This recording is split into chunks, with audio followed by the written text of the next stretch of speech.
Hej.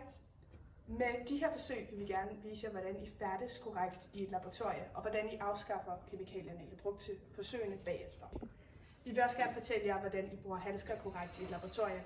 Og så er det selvfølgelig vigtigt at huske, at til alle forsøg skal I altid have kittel og briller på.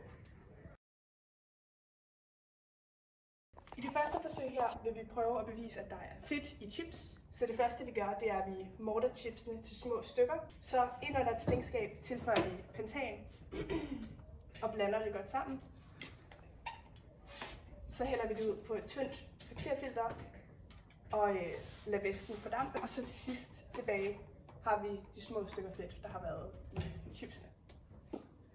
Når man så er færdig med forsøget, så er det vigtigt, at man afskaffer pentan rigtigt. Derfor hælder vi det i affaldsgruppe C. Her skal vi til at bevise, at der er kulhydrater i normalt hvidt toastbrød. Til at starte med, så tager vi et bæreglas med 40 gram varmt vand. Her har vi termometer. Og bagefter så skal vi med handsker på, som vi skal bruge til at håndtere farlige eller hudskadelige kemikalier, tage 6-7 dråber iodid. Og når du så har handsker på, så skal du huske, at det er vigtigt, at du ikke rører ved andre ting i laboratoriet, fordi så kan der farlige kemikalier fra dine handsker komme hen på ting som håndtag og lignende. Og det vil vi helst ikke have. Og når vi så har gjort det, så skal vi mixe dem sammen i et reagensglas, meget forsigtigt.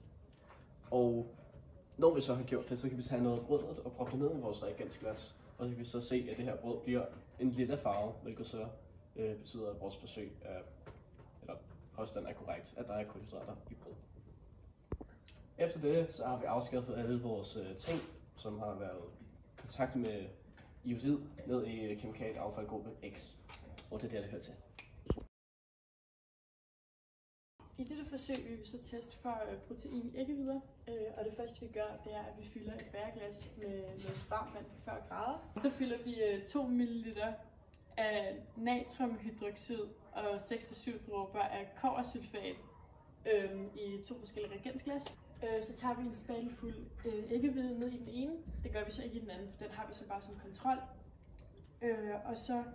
Og det gør vi selvfølgelig ind i et stingskab.